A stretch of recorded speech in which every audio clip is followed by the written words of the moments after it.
Bonjour à toutes et à tous, on se retrouve ce matin en live avec Aline. Bonjour Aline. Bonjour Martin, bonjour tout le monde. Bonjour Rachel. Bonjour Aline, bonjour Martin, bonjour tout le monde. On se retrouve ensemble pour une émission spéciale puisque nous allons revenir, vous le voyez dans notre menu en bas, sur les jeux qu'on a préférés de l'année 2025. On avait prévu de le faire à la fin du mois de décembre et on n'a pas trouvé le temps. Bon, ça arrive. De ce fait, on le fait ce matin. On est quand même très content de partager avec vous notre liste de jeux préférés. Puis là, je donne un avertissement tout de suite, dès le début de cette émission, avant de revenir sur la suite de l'émission. C'est vraiment nos coups de cœur personnels, c'est pas les jeux qu'on estime les meilleurs, c'est nos coups de cœur personnels, c'est le principe de cette émission-là. Et c'est pas non plus nos pronostics As-d'or. Non plus, mais justement, les pronostics As-d'or, c'est la deuxième rubrique de cette émission, vous allez pouvoir les faire, et aujourd'hui c'est notre fil rouge de cette semaine. Dans chaque matinale, on revient sur une catégorie, et vous allez pouvoir participer au sondage, nous indiquer les jeux que vous préférez. La troisième rubrique, ça sera un petit retour. On explique, on joue les formats qui n'ont pas été mis à jour depuis pratiquement un mois sur notre chaîne principale. Ça y est, ça revient maintenant. J'ai réussi à m'y remettre et on terminera cette émission avec une petite curiosité statistique.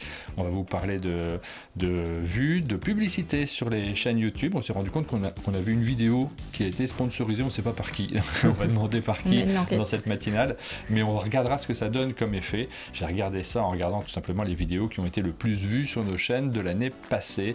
On terminera par ça, c'est juste pour regarder un peu le dessous des chiffres des chaînes YouTube. C'est la dernière rubrique de cette émission. Et on est parti. On va commencer directement par votre sélection de l'As-d'or, puisque vous avez, évidemment, vous faites partie de ceux qui discutaient, qui choisissaient, qui commentaient la sélection de l'As-d'or. As-d'or, sélection officielle 2026, c'est vous qui allez la faire, vous le savez. Nous, on va faire la sélection officieuse ce matin. Et donc, voilà, on va faire ça ensemble. Je préparais quelques jeux. Alors, peut-être j'en ai oublié, vous me direz.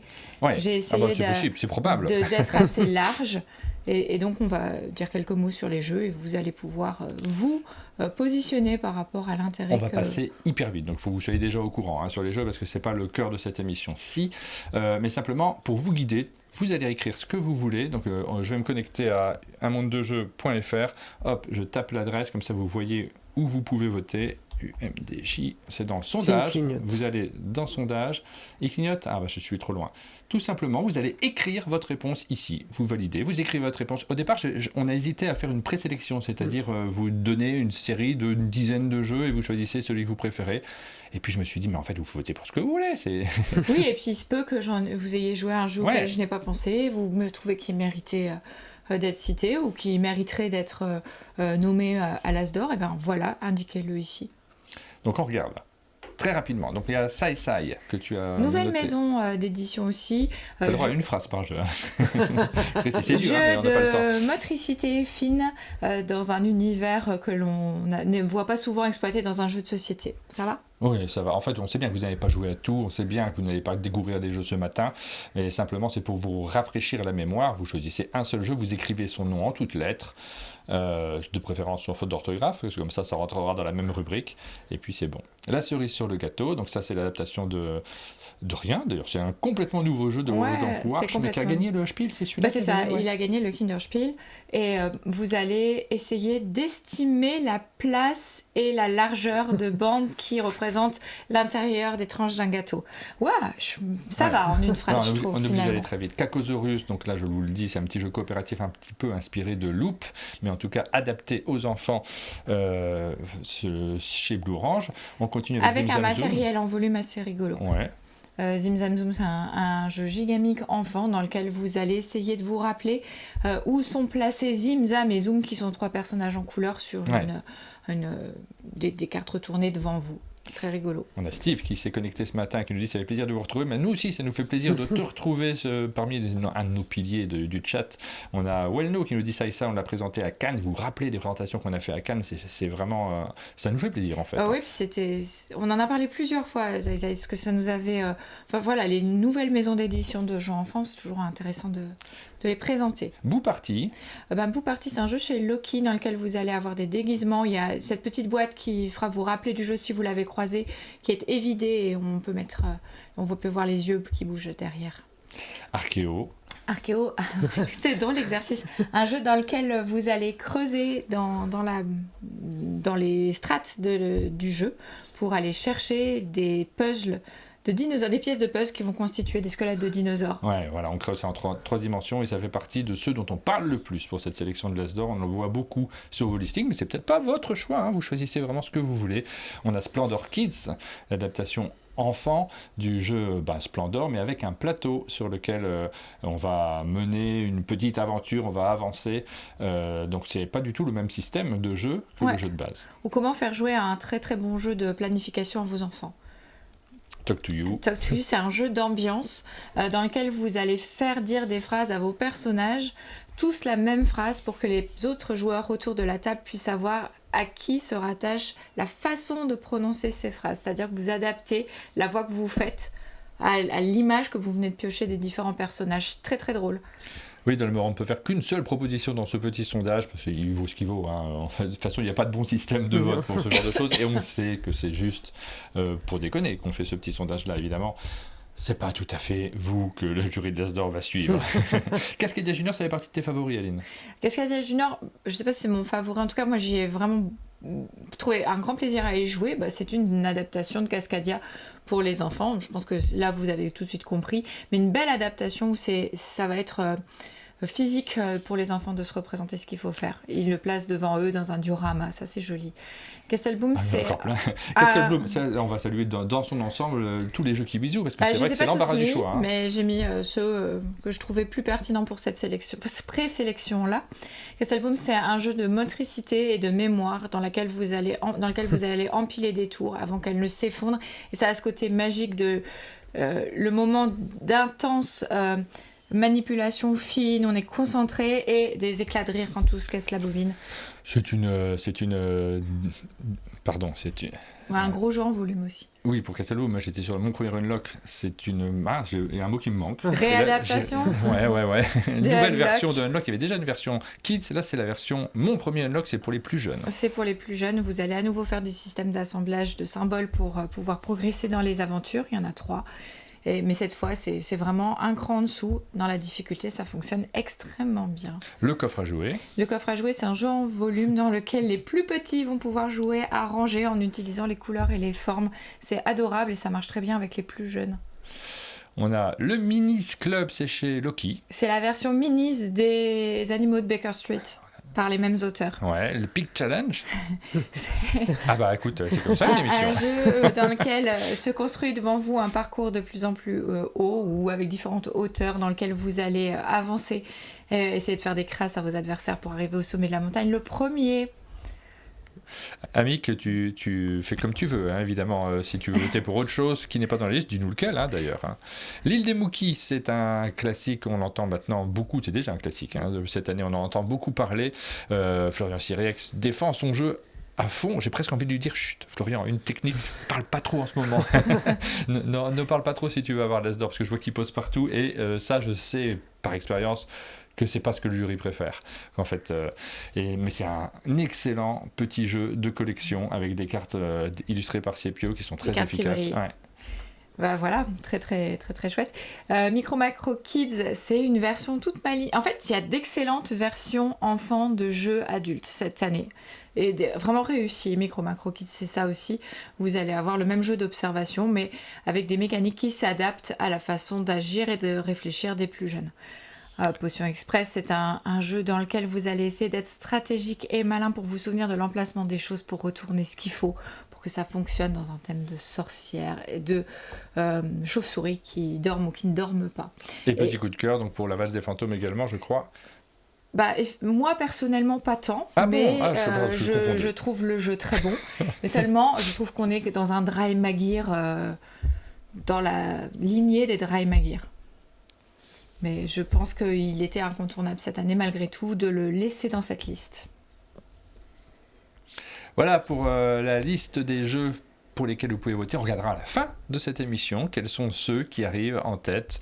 Vous pouvez voter pour ce que vous voulez, évidemment, ça sera rigolo. Alors on sait que c'est la rubrique enfant, sur laquelle parfois vous avez le moins de retours parce que vous n'avez pas joué à tout. Vous êtes aussi un public adulte essentiellement. On a peu d'enfants qui nous suivent en live, mais on est curieux aussi d'avoir cette présélection et on verra si les 3 jeux que vous mettez en tête pour chacune de ces rubriques-là sont effectivement les 3 jeux sélectionnés par le jury. Là. Ça sera assez rigolo de voir ça. C'est qu'une présélection, et elle n'est que subjective, évidemment. On la fera aussi, la nôtre, mais on la fera un petit peu plus tard, puisqu'il y aura le live qui aura lieu, et d'annonces pour les As d'Or. Et on va évidemment, nous, arriver avec nos propres petites listes, avec nos propres petites attentes. On se garde ça pour ce jour-là. On pense que ça sera plus rigolo d'animer ça tous ensemble. Le format On explique, on joue, c'est celui dans lequel on vous présente des jeux de société, on les met en scène, on a beaucoup réfléchi à ce format parce que je pense qu'il faut qu'on le rénove un petit peu. Alors là, tout de suite, c'est toujours des anciens enregistrements, donc il n'y a pas de changement, mais j'essaye de changer déjà les vignettes. Donc vous allez voir arriver sur notre chaîne les 2 premiers que j'ai terminés. Là, hier, c'est Différence que tu avais monté il y a un certain temps, d'ailleurs, Rachel et Aline pour celui-ci. Différence, c'est 13 feuilles. Et puis le deuxième, c'est Salamandra. Donc je suis un peu en retard. Je m'excuse auprès de tous ceux qui sont concernés, c'est-à-dire vous qui regardez nos émissions. Mais moi, j'ai bloqué pendant une petite période. J'ai eu besoin de laisser passer quelques semaines en réfléchissant aussi à ce qu'on fait pour plein de raisons diverses et variées, dont l'impact aussi de ces vidéos-là. C'est très, très important. J'y tiens énormément, en fait. Vraiment, je le dis souvent, j'aime beaucoup faire les matinales, mais ce que je préfère, c'est quand même jouer sur ce format-là. C'est vraiment quelque chose que j'adore. J'ai envie que ça soit très très pertinent.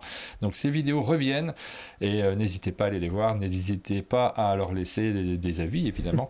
Ça nous fait particulièrement plaisir. On passe, ça y est, au cœur de cette émission, les jeux que nous avons préférés en 2025. On a gardé une petite feuille. Vous avez gardé une petite feuille, moi aussi, mais elle est sur ma table de bureau là-bas. Non, j'y vais, bien entendu.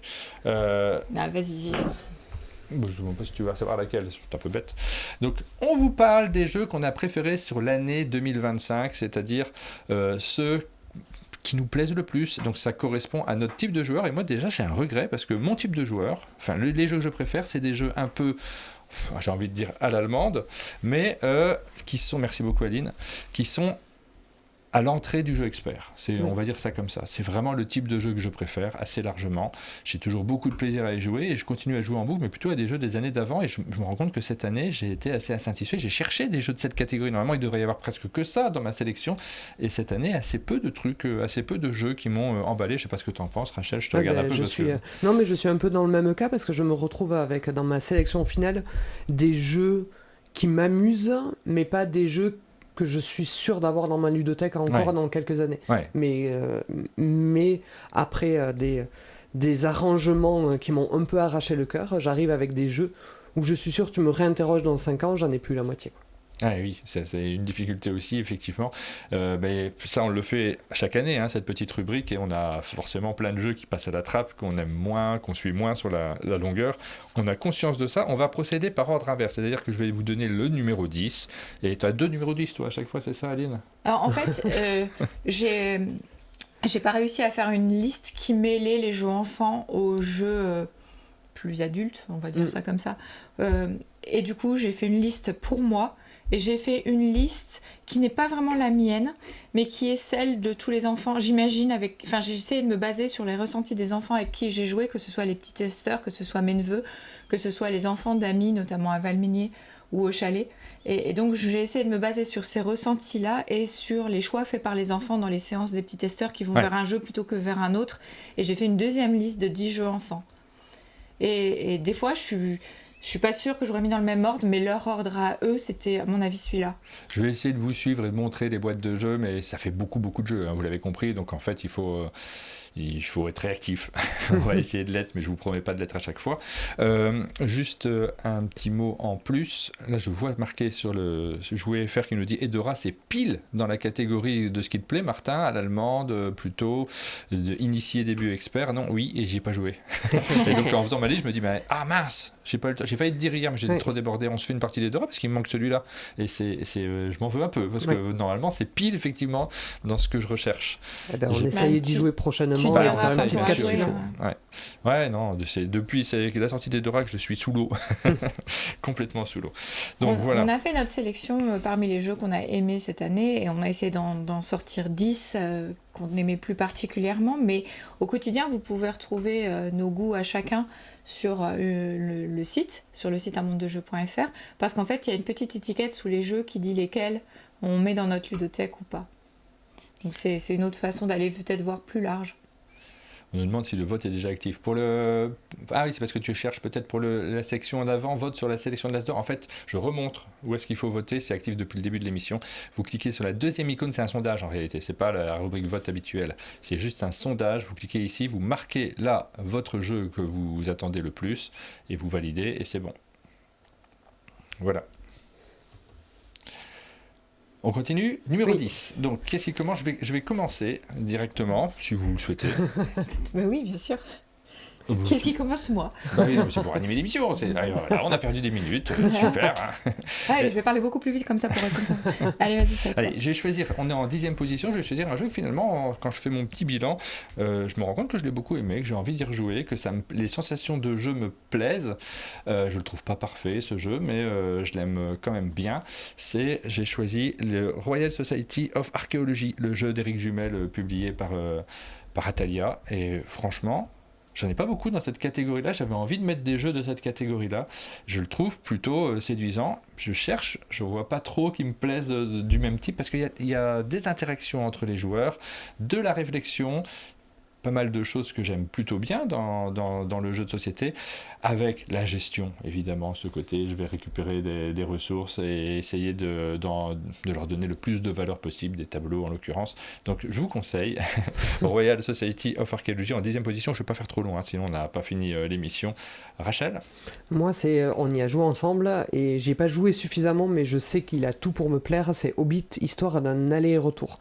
Un jeu accroché au matériel extraordinaire dans l'univers du Seigneur des Anneaux, qui n'invente rien mais qui le fait d'une manière très cosy et très agréable. Je me rends compte que je vais avoir du mal à trouver les jeux au fur et à mesure, parce que là en fait ça demande un réalisme. Tant pis, on va le faire à l'oral, je vous en montrerai un de temps en temps, mais ça me semble difficile d'arriver à suivre et de tous vous les montrer au fur et à mesure. Ça c'est Royal Society of Archaeology. Aline, numéro 10. Happy Letters. Moi, j'aime les jeux de lettres et de mots. Et celui-ci, il a ce côté un peu parfait de pouvoir être joué avec toute ta famille. Happy Letters, c'est chez Tiki Édition.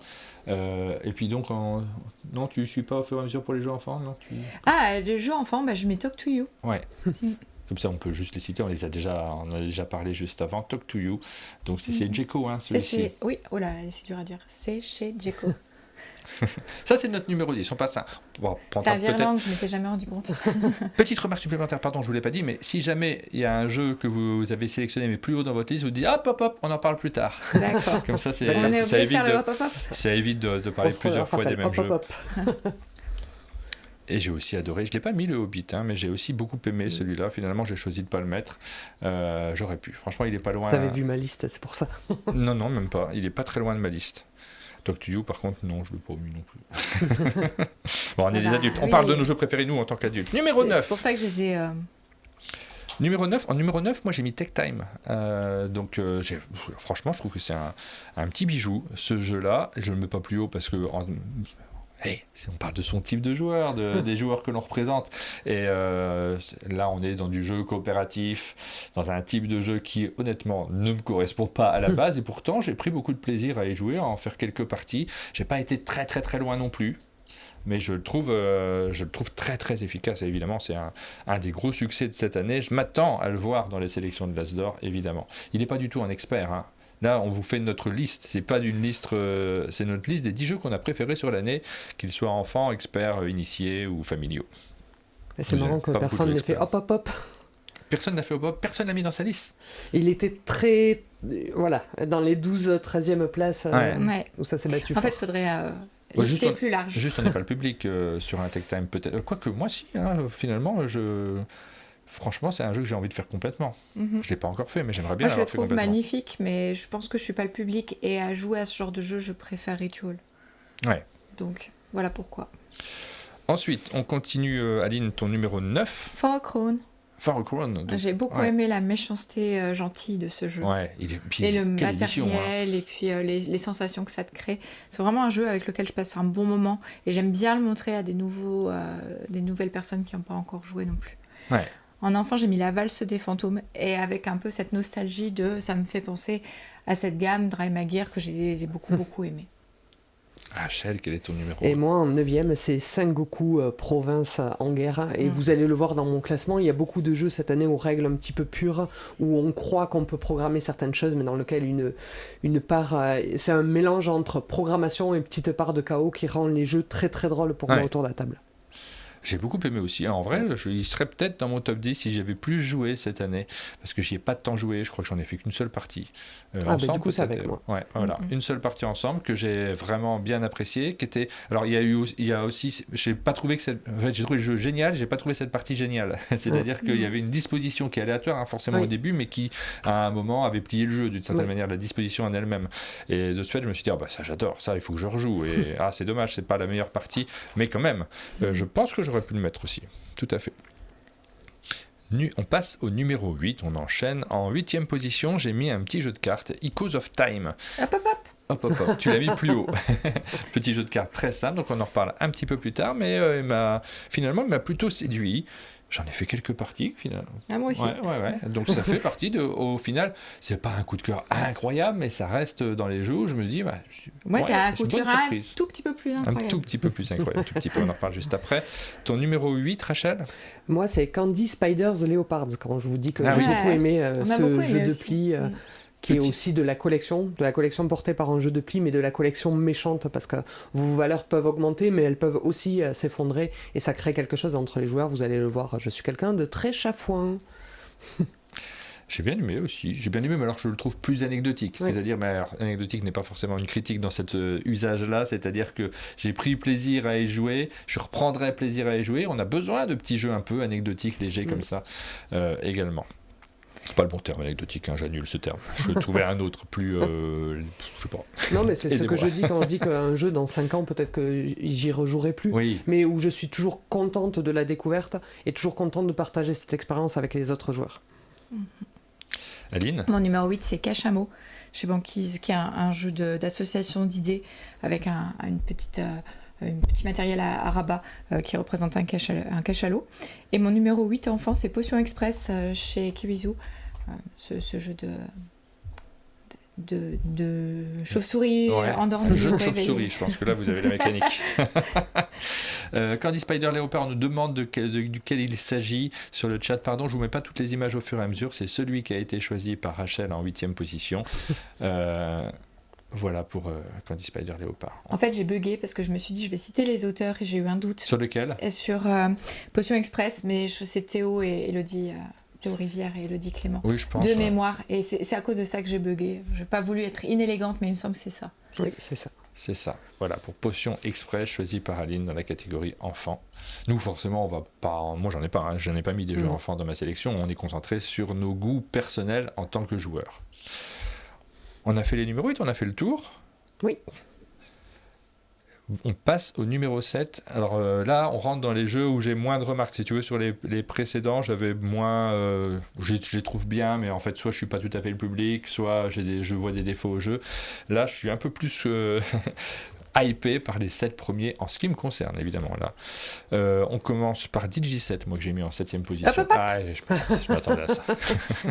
Je m'attendais à ça, que j'aime vraiment beaucoup. J'ai adoré jouer à Digi7, ce petit jeu musical. On en reparle quand il arrivera dans ton classement. Aline. Aline, du coup, tu as mis quoi, toi? J'ai mis Top 10 Aventure, que je trouve génial. Je l'ai fait sauter, j'ai failli le mettre en 10e position. Mais en fait, que je joue moins parce qu'il faut vraiment un public qui aime la narration. Ouais. Et c'est Top 10, mais dans lequel tu racontes et tu construis un récit au fur et à mesure de la partie avec des choses, des mots trouvés que tu réemploies dans la suite du jeu. Je trouve le jeu génial. Malheureusement, c'est dur d'y jouer, de trouver un public tout le temps. Ouais. Pour jouer à Top 10. C'est parce qu'on faisait moins de soirées jeux en groupe, et puis surtout c'est toujours un jeu dans lequel il y a de l'implication pour les joueurs. Il faut vraiment qu'ils participent, qu'ils mettent de l'ambiance, mais c'est le meilleur jeu du monde en vrai. Ça peut être un numéro 1, Top 10 Aventure, surtout cette version là qui est incroyable. J'ai adoré ce jeu. Mm-hmm. Je l'ai pas mis dans mon classement parce qu'on a très peu joué finalement cette année. C'est ça le problème. Exactement à cause de ça, c'est-à-dire que c'est peut-être un petit peu plus impliquant que le top 10. Ouais. Il a moins marché effectivement, Team Orage. On l'a un peu moins vu et Après, je crois qu'il a moins marché. Moi je pense qu'il me correspond mieux que le top 10 pur. Moi aussi. Dans le top 10 pur, tu joues avec absolument tout le monde. Cela dit, c'est un excellent jeu. Rachel? Moi, mon 7e, c'est Perché. Alors, Perché, je ne crois pas y avoir joué.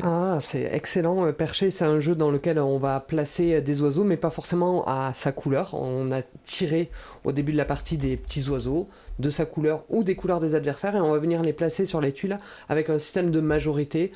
Et parfois, c'est la deuxième position qui est la meilleure, donc on va faire des petits coups de Trafalgar pour essayer d'attraper la meilleure position. Et vous le comprenez à ma description, c'est encore un jeu très chafouin. Et moi, c'est un jeu autour de la table, je suis capable de rire pendant 30 minutes de chaque fois que je fais une action un petit peu mesquine, disons-le, d'avoir le rire qui me prend, tout le monde qui comprend ce que je fais. Alors sur l'enfant, on me l'a déconseillé, Perché. À un moment, j'ai eu envie d'y jouer, puis on m'a dit non, mais laisse tomber, ça c'est pas bon. Et ça arrive des fois, tu sais, t'as un temps limité dans une journée, dans une vie aussi. Et ça arrive parfois de choisir en fonction des conseils qu'on vous donne. Et j'ai jamais joué. Donc j'ai un peu honte quand je vois ta liste. Ouais. Oula, la liste va s'allonger. En jeu enfant, en 7e position, j'avais mis Sai Sai. Chez Panoply, merci. Je sais pas pourquoi j'ai toujours envie de dire Platane, mais c'est Panoply. Un jeu de motricité fine dans lequel on va pousser des petits moutons pour les faire avancer sur une pente en direction de la prairie. Très très joli, qui fonctionne très bien avec les plus jeunes. On vous montre également les visuels de ce jeu. Là, je suis sur le site internet directement tel que vous le voyez quand vous allez sur un monde de jeu. J'hésite de tout passer en blanc sur fond blanc. Je commence à me lasser du fond noir. Et sur les derniers articles, j'ai passé un fond blanc et c'est vrai que c'est pratique aussi. Voilà pour Sai Sai.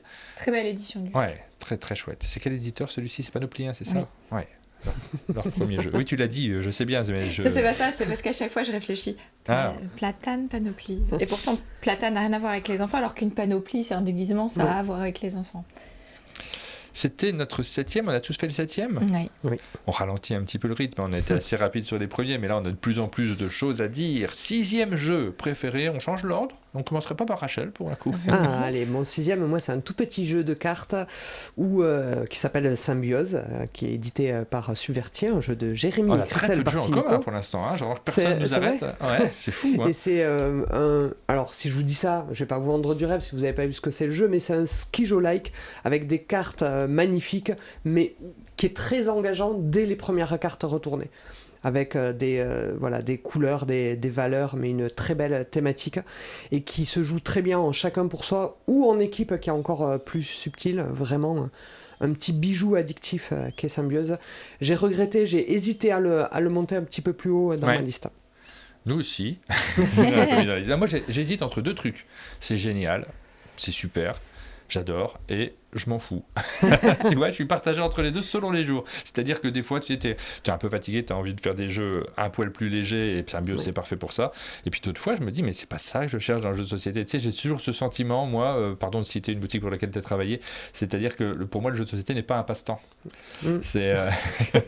oui, ça part loin les réflexions. C'est pas un passe-temps, c'est le but. Tu sais, c'est pas pour passer mon temps. Je dis, j'ai dû un peu de temps, là, je vais passer mon temps en faisant un jeu. Non, j'ai cette façon de voir les choses. C'est plutôt mon but dans la journée, c'est il va y avoir le moment de jeu, j'organise ma journée pour ça. C'est le contraire, c'est mon objectif. C'est marrant parce que moi, les fois où j'ai sorti Symbiose, c'est à chaque fois parce que justement, il n'y avait pas beaucoup de temps et tu sors un petit jeu. Oui, c'est ça. Et c'est pour ça que j'ai utilisé le mot engageant, c'est-à-dire que dès le début, je suis prise par le jeu et je suis pas juste en train de dropper des cartes et de discuter avec les gens, je suis prise par l'énergie du jeu, même si elle dure que 15 minutes.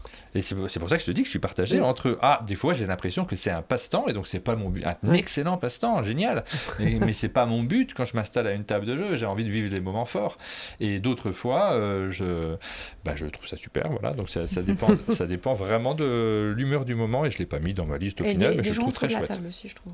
Oui, exactement. Numéro on est sur combien? J'ai déjà oublié. 6, c'est ça, Aline? Hop. C'est mon Echoes of Time. Mais tu dis au pop-up. Non, c'est nous qui devons dire au pop-up si on l'a mis plus haut. Non, mais je rattrape ton Echoes of Time, sauf que je l'ai passé légèrement plus haut.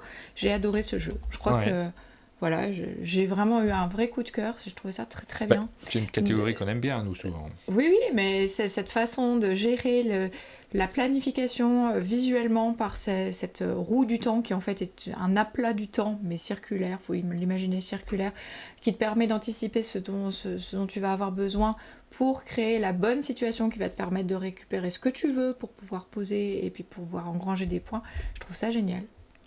La mécanique est géniale et comme l'emballage de cette mécanique est magnifique, tu passes vraiment un super moment quand tu joues. C'est moi qui avais fait le montage de cette vidéo, on explique et on joue, et c'était très marrant, j'avais vu que Aline elle passait un excellent moment en faisant le montage. Ça se voit dans nos vidéos à chaque fois, c'est des vidéos qui sont financées par les éditeurs, c'est la première fois qu'Intrafin venait au chalet d'ailleurs, et c'était un très bon souvenir de l'année dernière franchement. Oui, c'était génial, et je dois dire que j'aime aussi énormément ce jeu, et j'ai trouvé que Giordano expliquait les règles de jeu très bien. À la perfection. Ouais. Et du coup, il nous a fait jouer à beaucoup d'autres jeux que Echoes of Time, mais systématiquement, même quand les jeux me semblaient être un cran trop haut par rapport à ce que je joue d'habitude, c'est le cas pour Tebai par exemple, l'explication elle était tellement limpide que déjà j'ai on a tout aimé, bien aimé y jouer, mais j'ai vraiment eu une facilité à y jouer qui m'a surprise. C'était un grand moment. Et puis il est d'une gentillesse et très très agréable. Giordano, s'il me dit je reviens au chalet, c'est la fête. Hein. On a adoré sa venue et le fait de présenter ces jeux. Ça joue aussi dans la façon qu'on a de les considérer. Le jeu de société, c'est du social. Oui. Forcément. Qui s'énonce clairement, se joue facilement, j'ai envie de vous dire. Le numéro 6 en ce qui me concerne, moi j'ai mis la communauté de l'anneau, le jeu de pli. Oh. Pas de hop-hop. Non, pas de hop-hop. Mais c'est fou ça. J'ai beaucoup aimé. Ouais. Eh bien, celui-ci, alors tu vois, pour moi, il n'est pas très loin d'un Tech Time dans le type de sensation qu'il provoque, c'est-à-dire que c'est du jeu de pli. Tech Time, c'est pas un jeu de pli. On va poser des cartes, mais dans la communauté de l'anneau de jeu de pli, on va jouer ensemble. C'est un jeu dans lequel on est en coopération, comme dans... je savais pas que ça faisait ça en affichage. Quand le titre est un peu trop long, enfin, ça, on peut pas y faire grand-chose. Mais en découvrant des petits scénarios, des petites contraintes différentes à chaque tour de jeu, c'est ultra simple. On n'a pas cette édition luxueuse qu'on a dans Tech Time, mais par contre... On s'est marré, nous. Vraiment, alors c'est con, mais dans Tech Time, tu te marres pas tant que ça. C'est un peu sérieux. Là, on s'est marré tout le temps. On s'en a plaisanté sur les rôles, sur les personnages. On a passé une soirée, mais géniale, quand on l'a... Plusieurs, d'ailleurs. Mais la première, quand on l'a découvert, notamment celle qu'on a fait avec Jube et Jérôme, elle était super. Franchement, j'ai adoré les sensations de ce jeu. Et la deuxième boîte qui vient de sortir, j'ai envie de tout faire. Moi, je le place assez haut dans mon classement. Attention, parce que dans la vie, il y a quand même un effet Jube et Jérôme. Parce que tu prends n'importe quel jeu. Et tu joues avec Jube et Jérôme, et le jeu, il fait... Pas avec moi. Ouais, avec Jube et Jérôme, moi aussi. Ouais, avec Sylvain aussi. Et Martin.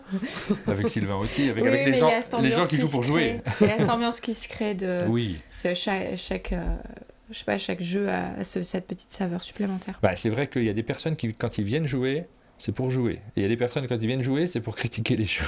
Pardon, je donne pas de nom. Mais là, clairement, quand tu fais une soirée Jube et Jérôme, Sylvain, puis j'espère nous, on est là vraiment pour jouer, on s'éclate et on rigole toute la soirée. Et puis, il y a d'autres soirées où des jeux, forcément, on va passer à côté parce que les gens sont là pour les critiquer plus que pour y jouer. Vous connaissez ça. Je sais que vous connaissez ça. En 6e position, chez les enfants, j'ai mis Castle Boom. Pour le plaisir qu'ont les enfants à construire et voir se casser la bobine. En fait...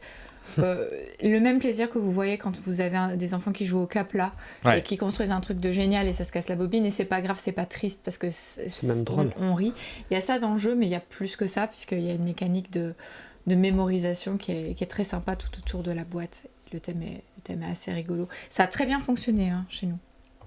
Hop, je vous le montre également, ça fait partie des quelques jeux Kiwizu qui sont impressionnants, qui ont très très bien marché sur cette année. Leur plus grosse boîte. J'ai le droit de raconter, Aline, qu'en fin d'année dernière, tu as eu un petit coup de déception en disant que j'ai fait ma liste de mes jeux préférés, j'ai très peu parlé des Kiwizu et que tu étais un peu... tu t'en voulais un peu en disant mais ils sont super ces jeux et je regrette. Tu vois, j'ai rejoué à Castle Boom avec mon neveu et le voir... En fait, les jeux enfants, ils s'adressent pas à nous, les adultes. Et donc après, on en a un souvenir qui s'estompe et qui... prend un petit peu notre ressenti d'adulte prend un petit peu le pas sur ce qu'on en sait du jeu. Et puis tu le joues avec un enfant et là c'est indéniable. Je veux dire, tu le vois dans ses yeux à l'enfant à quel point ça lui plaît. Donc il me semblait intéressant de le rajouter dans ma liste. Je lis sur le chat un commentaire de Super Tilette qui nous dit Péné critique, pour dire que c'est Pénélope qui critique beaucoup les jeux. Pas du tout. Je crois que vous connaissez pas Pénélope en vrai. Et je me rends compte très souvent dans les gens qui réagissent et qui lui donnent une image. En fait, elle a une image très forte, Pénélope. C'est vrai qu'elle génère une image pour ceux qui regardent ses émissions qui n'est pas la personne qu'on connaît. C'est fou, hein. Et surtout autour d'une table de jeu. Ouais, ah non, elle est à fond, elle joue comme nous, elle fait plutôt partie de la rubrique de ceux qui jouent... Non, c'est surtout les auteurs qui sont extrêmement critiques, parce qu'ils sont auteurs. Oui. Les auteurs de jeux, eux, sont dans la mécanique, donc ils sont tout le temps en train de dire « Ah, ça va pas, ça va pas », et on le comprend. Je viens de comprendre pourquoi vous étiez en train de dire ça. Je voyais pas le lien logique entre Castleboom et Péné critique. Ah non, il n'y a pas de lien. Non, c'est vraiment le côté... Pénélope, elle est comme nous, elle joue au jeu pour s'amuser, elle rigole, et elle est beaucoup plus simple qu'on imagine, elle est beaucoup moins tordue que beaucoup de surtout, elle est multiple comme nous tous, en fait. C'est toujours très délicat de réduire quelqu'un à une case ou à une particularité. On continue avec notre... elle est entière et franche, Oui, c'est ça. Elle donne des avis avec beaucoup d'incidence et forcément, ça véhicule une image qui est l'antithèse de la mienne, par exemple. Alors que quand on est autour de la table, franchement, vous on n'est êtes que des peut-être gamins. aussi critiques tous les deux voilà. et aussi fun autour d'une table de jeu tous les deux. C'était le numéro combien? Je suis perdu. C'était le numéro 6, on passe au 5. Ah, le top 5, mesdames et messieurs. Numéro 5. Qu'est-ce que c'est bien 5? Ah oui, forcément. Aline, on te laisse commencer peut-être. Tu reprends la main. Non, je mets avant-après en numéro 5. Ah, Rachel l'a mis plus loin. Pas moi. Bon, on reviendra dessus plus tard. Avant-après. En numéro 5, moi j'ai mis Thunder Road Vendetta, que vraiment... Je m'attendais même à ce qu'il soit plus haut dans ta liste. Ouais. Bon, en fait, le numéro 5, tu sais, ils sont tous premiers en même temps. Thunder Road Vendetta, c'est un jeu qu'on a adoré, évidemment, je vous l'ai beaucoup cité, et tout au long de l'année, vous avez eu l'occasion d'en entendre parler de ce jeu de course et d'ambiance. On avait fait une chouette vidéo avec Adrien et Pénélope, justement, puisqu'on parle d'elle. C'est un jeu dans lequel les règles sont assez simples, finalement. Alors, il y a du matos quand même. Parfois, j'en entends parler en initié. Non, en expert, non, c'est initié. Thunder Road Vendetta, c'est pas du tout un jeu très complexe à expliquer. Mais bon, il y a 2-3 règles. Il y a 2-3 règles dedans. Il y a surtout beaucoup d'ambiance, parce que clairement, il y a des voitures qui vont exploser, qui vont rentrer dans les rochers. Vous maîtrisez pas tout. Et si vous y jouez en voulant gagner, vous n'avez pas compris. C'est un jeu où on y joue en voulant jouer la comédie un peu, mettre de l'ambiance avec un corpus de règles assez simple. La première fois qu'on a sorti Thunder Road Vendetta au chalet, c'était avec Thomas Provost et Antoine Boza et Martin, et ils m'ont proposé de jouer, et j'ai vu la boîte arriver sur la table, et vu la taille de la boîte, je me suis imaginé un jeu très expert, et je me suis dit, est-ce que je me mets en difficulté, t'as pas voulu y aller, et est-ce que je joue avec Antoine Boza? Il m'intimide en fait, je crois, et Thomas Provost, je pense que les deux m'ont intimidé sur la taille de la boîte, et je me suis dit, jeu expert, oulala, je vais être nulle. Et puis après, j'ai dit non, je suis un peu fatiguée. Et puis après, vous avez joué au jeu et je me serais donné des claques. Je me suis dit, je voulais jouer en fait. Bah oui, et on nous demande s'il y a beaucoup de petits Plexis qui nous posent la question sur le chat. Est-ce qu'il y a plein de petits points de règle pour les exécutions? Je crois pas trop, non, j'en ai pas le souvenir. Ça avait l'air tellement simple. C'est très fluide, très simple. On a Pierrot sur le chat, coucou Pierrot, qui nous dit si je peux me permettre, Thunder Road devrait être premier. Il est premier, moi, selon le public en fait. C'est ça dépend avec qui on joue. Parce que le jeu que j'ai mis en premier, clairement, je joue pas avec les mêmes personnes que Thunder Road. Moi, je m'attendais à détester Thunder Road, et effectivement, dès la première partie, j'ai passé un excellent moment. Vous l'avez pas mis? C'est un jeu zygomatique, oui. Je me rends compte que je l'ai pas mis et qu'il était même pas dans ma shortlist, et qu'il aurait dû être au moins dans ma shortlist. C'est eux le problème, Pierrot, c'est pas moi, c'est eux. Merci de me l'avoir fait découvrir, c'est mon jeu le plus joué cette année, nous dit Cédric Millet. En jeu enfant, en 5e position, j'ai mis Cascadia Junior, et je vous invite à découvrir ce jeu si vous ne l'avez pas encore joué avec des enfants. Cascadia Junior, donc on a déjà montré, non on l'a pas montré. Et est-ce qu'on a fait le tour? Non, on n'a pas donné notre 5e tous les deux. Oui, moi, mon 5e, c'est Cardia. Duel pour Cardia. Cet excellent jeu à deux que j'aime depuis que je l'ai découvert en prototype, et j'étais très contente de le voir édité. Un jeu à deux dans lequel on choisit des cartes en simultané. Le plus grand gagne le match, mais le plus petit fait son pouvoir. Et ça m'a vraiment fait, dès la première partie, cette vibe des jeux à la Seiji Kanai, où à tiers de première partie, je connais déjà tous les pouvoirs et tous les effets des cartes, avec un goût de reviens-y, et à chaque fois avec des rebondissements inattendus et extraordinaires. Donc, je vous le montre. Pour Duel pour Cardia. Love pour Cardia. Love pour Cardia. Duel pour Cardia, donc je vous le montre également. Alors celui-ci, désolé de ne pas citer les auteurs. j'ai fait qu'une partie. J'avais Mathieu, mais j'avais pas Fauzi. Je crois que j'ai joué avec Pénélope, il me semble, je ne sais plus, ou Ludo, je me rappelle plus avec qui j'ai joué. J'ai fait qu'une seule partie, elle n'était pas top cette partie, et j'ai pas rejoué depuis, donc j'aimerais bien qu'on y rejoue. Si on Allez, peut le mettre on y sur ta rejoue. liste. En plus, Et t'as 2 vous boîtes, notez on peut y que- jouer à 4. Vous notez que c'est... elle a joué à tout, Rachel, donc jamais elle dit « Ah, j'aimerais bien jouer ». Je le connais pas bien, je voudrais y rejouer. Non. Excellent duel pour Cardia, vous êtes nombreux à l'apprécier. Non, moi je suis un peu passé à côté, clairement, et je pense que j'ai tort. Donc il faudrait vraiment que je redonne une nouvelle chance à ce jeu. On va passer au Non, top. t'as pas donné ton 5e, toi? Ah si, c'était Thunder Road. Ouais. Ah, ok, pardon. Super tous. On va passer au numéro 4. On fera la petite pause publicitaire après le 4, avant le podium. Allez. Ouais, on va faire ça comme ça. Numéro 4. Alors, je vais vous en parler en détail. Il s'agit de Zénith, évidemment. Donc, Zénith... Non, mais comment tu aurais pu le classer avant? Excellent jeu publié par... Ah oui, elle veut même le en tant présenter, qu'auteur. tu vois. Pop, pop, pop, pop. Voilà. Et d'ailleurs, Pop, pop, pop. bon, je ne parlerai pas de Zénith en numéro 4, mais c'est mon numéro 4, sachez-le. Aline? Mon numéro 4, c'est DJ7. Je peux Pas pas dire de pop, pop, pop. Moi, je les ai mis plus haut à chaque fois. Ah. C'est fou, ça. DJ7 parce que ça joue avec absolument tout le monde, de ta maman à ta fille. Parce Je que suis pas sûr. ça fonctionne bien parce que tu as plein de musiques de types différents, avec des musiques de pub, il y a des jeux sur des cartes qui sont un petit peu des jeux de mots. Par exemple, si vous avez fait la carte presque des fromages, vous savez de quoi je parle. Et c'est excellent, c'est un excellent jeu. Ah, il a des petits défauts quand même ce jeu, il n'y a pas assez de cartes. On en veut beaucoup plus, on veut déjà le volume 2. Je pense qu'il est en cours. Moi, c'est forcé. personnellement, j'ai terminé la boîte. Ouais. Oui. Parce qu'il faut savoir que notre fille, elle était tellement à fond.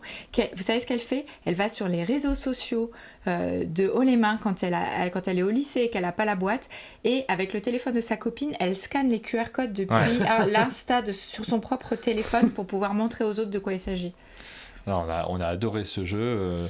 J'aimerais bien... Je Une n'ai boîte pas de- osé le proposer à l'éditeur, mais j'adorerais qu'on produise des cartes spéciales à monde de jeu. Pas diffusées, rien, pas imprimées, mais c'est tellement génial qu'on a envie de réfléchir aussi à une liste de chansons sur un thème, thème donné. Ça, j'adorerais. Dites à Martin qu'il peut faire des jeux de mots, ça y est, chaud patate. Ah oui.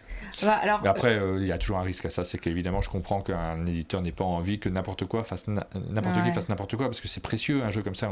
Il faut qu'il marche, il faut qu'il soit sérieux, il faut que le travail d'édition soit classe. Qu'il soit testé. Ouais. Aurélien, moi, ça marche, je lis, parce qu'il dit « Je ne trouve pas pour DJ7 auprès des plus jeunes et des personnes assez âgées, les références ne passent plus Oui, trop. » je suis assez d'accord, Aurélien. Moi, ça marche avec ma mère et ma fille, Voilà, mon mais fils. je pense pas que ça marche avec tout le monde. Je pense que c'est pas un jeu universel du tout. En fait, Mais- je pense que ça dépend de la culture. Oui, mais il n'y a pas de tromperie sur la marchandise, c'est-à-dire que c'est pas un défaut pour moi dans la mesure où on voit tout de suite, on sait clairement que non, ça va pas trop me plaire, ça va pas me correspondre. Il y a des types de publics pour lesquels cette façon de rechercher, ça reste quand même un jeu de culture, donc il faut avoir Chez cette nous, culture. ça a créé ce lien entre les gens parce que toute la famille y joue.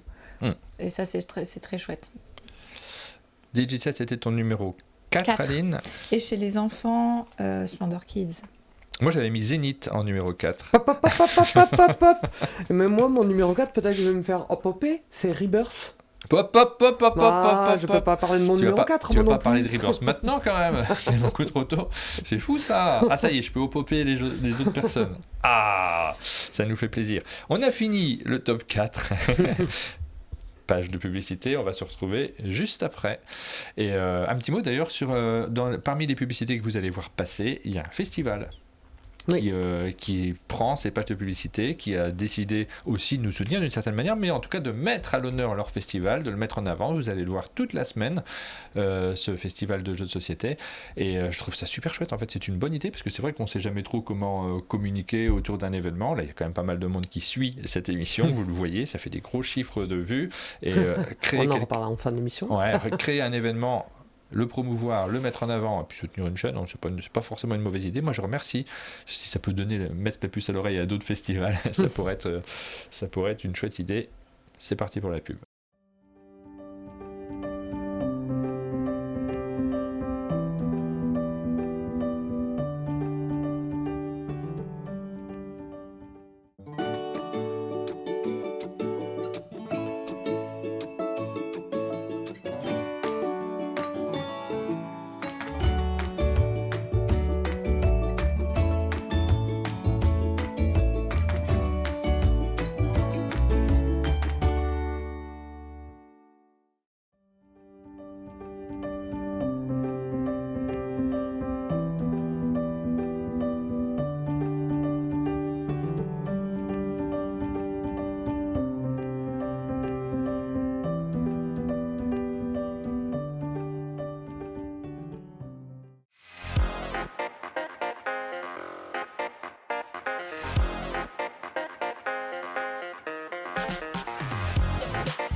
England, a kingdom for taking across the sea. My name is Matilde, and my Norman family dreamed of ruling England's fertile and rich lands, despite its Anglo-Saxon inhabitants.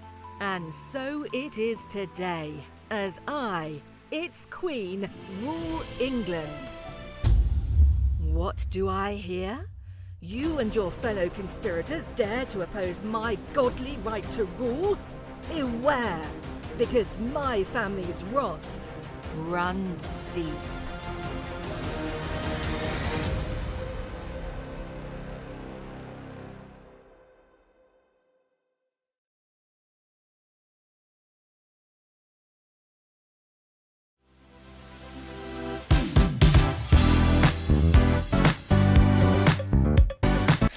Et on se retrouve après cette petite coupure de publicité. Donc voilà, nouveau système, on le met au milieu. Et vraiment, je redis ce que j'ai dit hier, on aime bien, nous, pouvoir dire 2-3 mots sur le suite de cette émission. C'est quand même, depuis le lancement de l'émission jusqu'à ce passage-là, un flux tendu.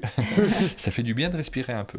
On repasse sur notre top 3, les 3 jeux qu'on a préférés cette année. Et là, il y a eu du hop-hop-hop, donc on va reparler de jeux. Je trouvais ça extrêmement dur d'ordonner ces 3 premiers jeux. Ah oui.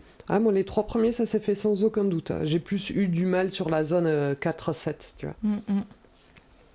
Non, je crois que c'est là que j'ai eu le plus de mal. Ouais, bon, moi, c'est depuis la top 5, tous peuvent être premiers. selon le public, premiers. En fait, c'est ça. Selon le public avec lequel on joue. Le numéro 3, qu'est-ce qui commence ? Je peux commencer. Vas-y. Je pense pas que tu me hop. En fait, j'avoue, je sais pas du tout. Mon top 3, moi, c'est Wondrous Creatures. J'ai failli le mettre et en fait, je n'ai pas fait suffisamment de parties. Donc, je me suis dit, si, j'ai envie. En même temps, quand je voyais que j'allais avoir du mal à le résumer, je me suis dit, tu le maîtrises pas assez, Martin, faut pas le mettre dans ton top. Mais oui, j'ai adoré. Ça fait partie effectivement de ma catégorie de jeu. Oui, et c'est marrant parce que quand j'y joue la première fois, qui n'était pas en 2025, mais ça, on s'en moque, moi, je m'étais dit. C'est un jeu qui me plaît sur le moment, je suis pas sûr de l'aimer sur le long terme, mais ça montre le trou qu'il y a eu en 2025 des jeux sur cette case-là, parce que peut-être c'est un des jeux auxquels je me suis le plus attaché cette année, qui utilise du placement d'ouvriers et de la gestion de cartes avec tout plein de cartes et tout plein de combinaisons différentes et l'impression, encore une fois, de faire des parties différentes d'une partie à l'autre.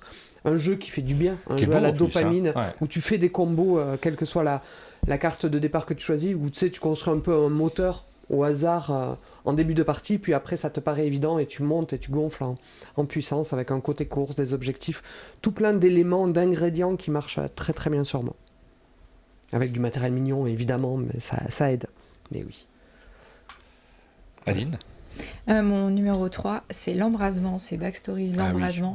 Que moi, j'ai pas joué encore. C'est une des expériences les plus fortes en jeu de société que j'ai eu. Je pense que tu sais, on dit dans cette liste, je suis pas sûre que dans un an, moi je suis sûre que dans 10 ans, je me rappelle de ma partie. Mais par contre, on n'y rejoue pas, c'est ça, c'est un jeu qu'on joue qu'une fois. C'est vraiment, quand je vous dis que je me suis posé des questions sur l'ordre de mes 3 premiers, pour moi, cette partie, elle était mémorable. C'était génial, j'ai adoré y jouer à ce jeu. Mais d'un autre côté, j'y jouerai que... Enfin, ouais, c'est tout le problème d'ordonner les 3 premiers. Ouais. Enfin, il est dans mon top. Mais moi, je vais dire, être riche parce qu'il n'est pas encore sorti, il sort la semaine prochaine. Ah oui, en plus. Mais elle y a joué en 2025. Ouais, j'ai même joué avant. Et là, on rentre dans une catégorie, en fait, on parle beaucoup de jeux de rôle. Souvent, on dit les jeux de rôle sont les meilleurs jeux du monde, et c'est tout à fait vrai, parce que quand vous avez quelqu'un qui sait gérer une table de jeux de rôle et vous créez des émotions autour, vous en rappelez pour toute la vie, c'est vrai. Mais d'un autre côté, de temps en temps, c'est rare de tomber déjà sur ces personnes-là, c'est rare d'avoir cette immersion, c'est parfois difficile de faire du jeu de rôle parce que ça demande une implication que tout le monde n'est pas toujours prêt en permanence à donner. Quand un jeu est écrit comme celui-ci, parce que là c'est un jeu écrit, mais avec l'aspect jeu de société quand même, les choix sont réels dans un jeu comme Backstory l'embrasement. Les choix ils sont réels et impactants. Ça crée aussi des émotions. Je pense qu'il ne faut pas bouder son plaisir. C'est des super jeux qu'il faut mettre en avant. Il y en a plusieurs, des jeux de cette catégorie-là. On a parlé notamment de ceux que fait Die Architecture Art. Cette catégorie de jeux déjà écrits peut-être, avec des choix qui sont plus légers que dans un jeu de rôle, moins interprétés, mais qui offrent une qualité d'écriture évidente. Celui-ci en fait partie.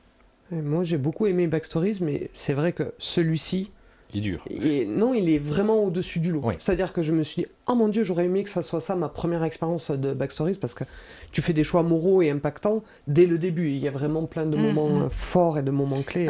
Il était incroyable. Et franchement, j'ai même pas fait attention que le jeu n'était pas sorti. Moi, j'y ai joué, ça fait déjà un moment. Et j'y jouerai pas en 2026, donc forcément. Enfant, tu as dit ? Non, j'ai pas dit. Mon premier unlock, je l'ai mis en numéro 3. Et je vais redire qu'en fait, c'est l'expérience des enfants que je mets en valeur. Pareillement, sur ce top, personnellement, j'aurais du mal à ordonner. Je crois que j'ai été obligée de prendre en compte le désir des enfants de rejouer à un jeu que j'ai mis au-dessus. Voilà pour mon premier unlock. Puis moi, j'ai pas donné mon top 3, c'est Toy Battle que j'ai mis en 3e. Quoi ? Pas de hop-hop ? Non, pas de hop-hop. Vous avez pas mis Toy Battle ? Vous savez que c'est le jeu dont tout le monde parle et dans l'ensemble des sondages que j'ai vus sur l'As d'Or, je pense que c'est lui qui est en tête pour l'instant. Moi, je le mets aussi très haut dans les pronostics As d'Or, mais pour moi, c'est un... À chaque fois, mes parties physiques se sont passées de... C'est un jeu que tu as envie de jouer rapidement, et je me suis toujours retrouvé face à des joueurs qui jouaient lentement, où du coup, moi, je m'extrayais du jeu, j'étais plus dans l'ambiance. Il y a vraiment un truc étrange avec Toy Battle où je reconnais le génie du jeu, mais clairement, c'est pas pour moi. Ah ouais, moi je trouve ça brillant. Moi je trouve ça brillant aussi, mais je pense que je suis pas totalement le public, et surtout j'y joue avec des personnes qui ne me laissent aucune chance jamais. En fait, mon cerveau il est pas calibré à ça. Il est plus calibré pour des jeux type l'embrasement ou Happy Letters. On va pas se mentir. Il faut parler de ceux avec qui on y joue tout simplement. Moi c'est un jeu parfait pour jouer avec mon fils par exemple. Exactement, pour ça que j'ai aucune chance. Pour jouer avec Guillaume, Big Mich que vous voyez souvent sur le chat, c'est parfait avec lui. C'est des jeux dans lesquels on se pose à la table, on réfléchit, on passe un bon moment ensemble avec une interaction qui est bien présente parce que forcément on discute, on se crée des petites choses. C'est avec qui on y joue, effectivement, c'est la façon de répondre au pourquoi on aime ces jeux-là. C'est toujours en citant les personnes avec lesquelles on prend beaucoup de plaisir, et la configuration de jeu, Toy Battle, il est absolument parfait dans cette catégorie. Et c'est pour ça aussi que cette liste qu'on vient de faire de nos 10 jeux préférés n'est pas notre pronostic As d'Or, parce que sur un pronostic As d'Or, évidemment que moi je le mets. Ouais. Oui, non, mais ça, on s'en fiche, j'ai presque envie de dire. C'est beaucoup plus important ce qu'on fait là de parler des... C'est important de le redire aussi, on est sur de l'entière subjectivité. Exactement, Toy Battle, donc moi je l'ai mis en 3e position et j'aime vraiment énormément ce jeu. J'attends une 2e boîte, moi, clairement. Bon, c'est impossible qu'il fasse pas une 2e boîte, je pense que... Des nouveaux personnages tout en gardant l'équilibre du jeu. Moi j'ai essayé de me raccrocher au jeu sur BGA en me disant tu vas le jouer sur BGA, les joueurs vont jouer vite, mais du coup c'est un jeu qui a besoin de voir ce qui se passe. Il faut le maîtriser d'abord en physique. Vous nous découvrez en écoutant nos goûts tout simplement, les personnes avec qui on a eu l'occasion de jouer. On joue pas au même jeu, vraiment j'insiste là-dessus. Sylvain est passé vendredi on a terminé en jouant à un vieux jeu qu'on adorait jouer ensemble, Pyramide. Trop bien. J'aurais dû le faire avant, j'aurais été encore là. J'y joue qu'avec Sylvain. C'est vrai que nous on se retrouve là-dessus, c'est un petit moment de plaisir qu'on a à deux parce que c'est nous, c'est notre histoire tout simplement. On passe au top 2. Quel est le deuxième jeu ? Allez, je commence. J'ai mis Rebirth en 2e position. Donc personne ne me hop. Mais non, je l'avais mis en 4e. Alors Rebirth, c'est rigolo, j'en entends parler où les gens ne savent pas dans quelle catégorie le mettre entre... familial et initié. Je suis très surpris de ça parce que pour moi c'est absolument pas un jeu familial pour une raison simple, c'est que, mais ça a sans doute changé les descriptifs de ces catégories là avec le temps et avec les personnes qui les considèrent. Pour moi, familial ou initié, ça signifie simplement familial, tu joues avec tout le monde. Initié, tu vas pas y jouer avec tout le monde parce que, et la suicide, je vais pas y jouer avec tout le monde, je veux pas jouer à Rebirth avec ta maman, mon papa, c'est pas possible en fait, ou avec un enfant, c'est un peu compliqué. Il n'est pas compliqué du tout, il est très accessible au niveau des règles, mais le public est plus restreint que sur d'autres jeux qu'on a cités, comme Toy Battle, comme Tech Time, comme plein d'autres jeux comme ça qui sont très accessibles, qui sont accessibles pour un très grand nombre de personnes. C'est déjà un classique, on a l'impression, parce qu'il a des goûts de jeux plus anciens, mais je trouve que ça veut un peu rien dire en réalité. On prend du plaisir, on ne prend pas du plaisir autour d'un jeu. S'amuser à donner une date sur un jeu qui date de 2025 en disant oui, mais ça c'est un 86. Je ne vois pas trop ce que ça veut dire, mais oui. Si, il y a des effets de mode et des tendances. Il y a des tendances, ça c'est tout à fait vrai. Et c'est vrai que ça m'a fait plaisir. Si jamais ça relance une tendance, jeu de plateau avec des règles simples, d'occupation du territoire, d'occupation de zone plus particulièrement, j'aime beaucoup ces mécaniques-là. Moi, je ressors toujours les jeux qui ont ces contenus à l'intérieur. Sengoku est pas si loin, en fait, sur certains aspects. Et donc, ça fait plaisir d'avoir de nouveau ces jeux qui reviennent. Reiner Knizia aux commandes, évidemment. Tu l'as beaucoup aimé aussi, toi, Rachel? Oui, je l'ai mis en 4e position. Et c'est marrant parce que j'ai le souvenir de ma première partie qui est à Essen de l'année dernière, où je m'étais dit, moi j'aime beaucoup, mais je critiquais souvent le produit parce qu'au début le jeu aurait dû sortir à 65€. Et je peux pas m'empêcher d'avoir parfois ce prisme-là. En le sortant là à 40€, il coche toutes les cases pour rentrer dans une ludothèque, tu vois. Des fois, il y a le jeu, le plaisir de jeu, le produit, est-ce que je vais l'acheter?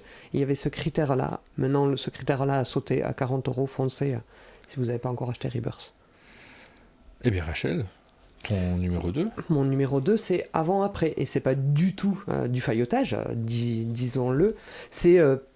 probablement ma meilleure expérience de jeu de cette année. J'ai vraiment ce souvenir marquant des boîtes à acheter à l'alchimie, et on raconte beaucoup cette anecdote avec Marie, où on le joue chacune, on est côte à côte dans le lit, et on se raconte ce qu'on voit sur ces 2 illustrations, et on a vraiment l'impression d'être dans ce moment un peu où tu racontes une histoire à ton enfant, mais l'histoire, elle se construit ensemble. Je lui raconte une histoire, elle me raconte une histoire, on en déduit quelque chose, une expérience assez unique, parce que l'humour dans le jeu de société est jamais présent, donc j'ai vraiment ce truc-là restera marqué en moi, donc vraiment 2025, avant-après, peut-être mes meilleurs souvenirs de jeu, avec Marie dans le lit à l'alchimie, et avec mon chéri affalé dans un canapé le dimanche.